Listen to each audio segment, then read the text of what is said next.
आगे है chapter number 3 कि टाइम को पैसे के बदले ट्रेड करना। जी हाँ, आजकल हमारे पास 50-50 प्लान है। मतलब हम 50 साल तक हर साल वीकली 50 घंटे काम करते हैं और जब रिटायर होते हैं तो हमें अपनी लाइफ टाइम का बस 50% ही मिलता है। और प्रॉब्लम तो ये है कि जो हम पहले कमाते थे तो वो तब भी नफ नहीं होता था।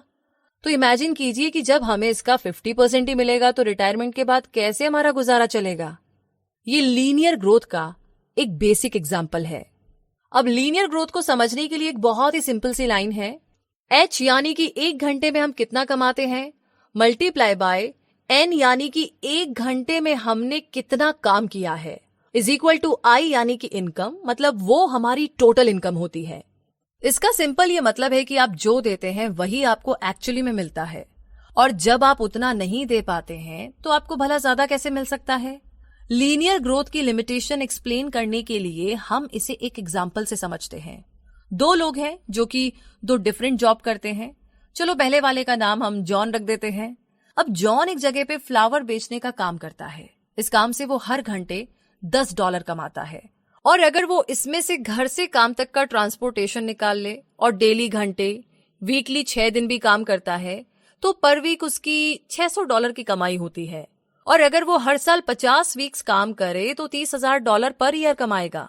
अब देखा जाए तो ये इतनी कम रकम भी नहीं है, क्योंकि बहुत से लोग तो बस सपना ही देख पाते हैं कि काश वो इतना कमा सके। हालांकि हर साल ये $30,000 जॉन की मैक्सिमम इनकम है। वो इससे ज्यादा कभी कमा ही नहीं सकता और वो अपनी फैमिली के साथ ज्यादा टाइम भी स्पेंड नहीं कर पाता और ना ही कभी वो ब्रेक लेता है। उसकी इनकम उसकी लीनियर ग्रोथ पर बेस्ड है। उसे बस एक बार ही पेमेंट मिलती है और एक बार पेमेंट मिलने के बाद उसे फिर से रेस लगानी पड़ती है। तो इस तरीके से वो अपना टाइम मनी के बदले में ट्रेड कर रहा है। अब हम सेकंड कैरेक्टर को लेते हैं। इसका नाम है मार्क, जो कि मेडिसिन लाइन में एक जनरल प्रैक्टिशनर है। वो पर ईयर $1,50,000 कमाता है, जो कि अच्छी खासी रकम है। हालांकि तब भी उसे पर डे 10 घंटे और वीकली 6 दिन काम करना पड़ता है। तो इस तरीके से वो अपने काम का गुलाम है। वो काम से थका हारा घर लौटता है, अपने बच्चों के साथ टाइम स्पेंड नहीं कर पाता। वो ऐसी लाइफ नहीं जी रहा है जैसी उसने सोची थी। और असली प्रॉब्लम तो यही है कि आप चाहे साल के $30,000 कमाए या $1.5 लाख कमाए, एक बार अगर जॉब छोड़ दे तो आपकी अर्निंग जीरो है।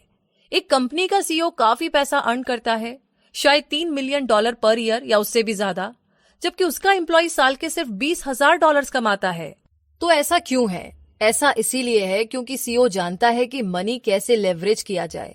उसके एम्प्लॉय उसके लेवरेज है, इसीलिए वो अपने एफर्ट के 100% के बजाय अपने 100 एम्प्लॉयज के एफर्ट का 1% अर्न करता है और यही चीज लेवरेज है। हालांकि सिर्फ लेवरेज होना काफी नहीं है, आपको ये भी मालूम होना चाहिए कि उसे यूज कैसे करे, वरना ये आपके लिए यूजलेस है।